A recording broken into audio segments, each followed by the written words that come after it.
We are here in the Galt Fine Arts Center Recital Hall. It is November 4th, the fourth and final installment of this inaugural year of the Songwriter's Dream Series, and no better person to headline this one than the fellow that kind of brought the songwriting bug, infected Giles County with the songwriting bug in a good infection. A good, healthy infection. Good infection. Richard Leigh, a member of the Nashville Songwriters Hall of Fame, and 8, 9 #1 hits. Just it's too many accolades to mention, but a lot of folks watching this locally certainly know you. And of all the times we've talked, I don't know if I've ever really got to pick your brain a little bit about the process you use.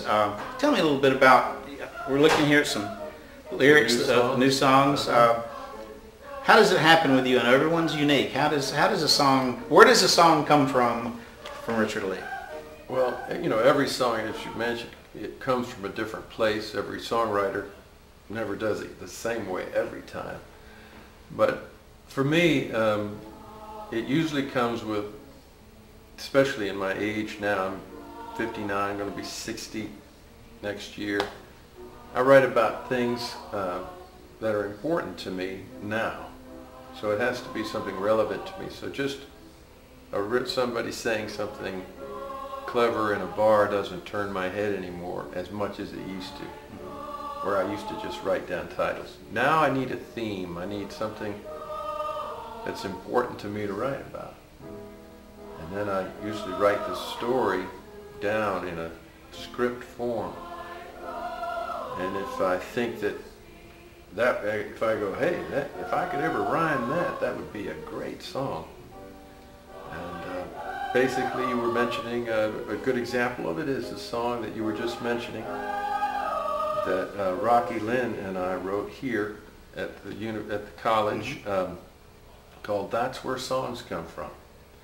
And he and I were talking about our own life story, and we thought if we could write that down, it would make a powerful song, and it did. Right, the trials that you work through, where songs come from, the inspiration. And that they come from a very, I have a song I'm going to probably do tonight called "What's in the Well Will Come Up in the Bucket." It's all about songwriting, that what's in here is really what I write about. I used to write about what was in here. That's empty. Well, I think a few people would argue with that. But by the way, if folks watching this think that Richard's inspirational words are causing them to hear strains of angelic choirs, that could be, each of you may have your own issue to deal with there, but what you're probably hearing is actually the Martin Methodist College choir in the adjoining room. It serves as not only the green room for this 124-seat recital hall, but it is also the choir practice room for the college. A beautiful venue, and for all the times you've played on campus, this is the first time you've had a chance to do so here. The concert we normally do at the college, because it's part of the college's curriculum, we have the big room, the auditorium, so we can handle lots of students and lots of guests. This is a little more of a subscription series, and we can put it in this listening room, and I think you've already fallen in love with this little room. Love this room already. It's just it's ideal for what it was designed to do. It actually works. You said that once upon a time you maybe wrote from a different inspiration. I know the story of how you got started, but talk a little bit about where the career came from, because I know when you were in your late teens as a college student, you were writing songs and you hit the road right to Nashville out of college. How did it get started for you? Well, it was just a thing that I thought there was something wrong with me when I was a kid, because nobody in my family ever did anything more than take piano lessons at most. Nobody played music except formally in a band for the football team or something like that. Nobody really took it seriously where I was from. I was taking it seriously, and I was much more interested in who wrote a song than who was singing it. And that was odd. So I really did feel like something was wrong with me. And when I came to Nashville, I realized there were a lot of guys who felt in their hometowns like they thought they were crazy. And we all met here in Nashville and found kindred spirits and all started working feverishly to make careers out of our hopes and dreams. But I really looked at it later, and I really thought of it that as a boy, I thought, I didn't put a name to it at the time, but I felt much like a young man who's called to the ministry must feel that he's probably the only one in his class that is, and he feels a little odd about it, probably doesn't talk about it, but he acts a little differently when he's around that subject, and I acted a little differently when I was around music. And now I finally just admitted to myself that that is my ministry, and that's why I write any kind of song that I want to write, and I don't follow trends. I just try to set one, create one, because that I feel like I have been tapped on the shoulder to do that little job, no matter how long it takes. I may never succeed or get very far with it, but I think I've done fairly well so far. But I do feel that's my job, whether I get paid for it or not.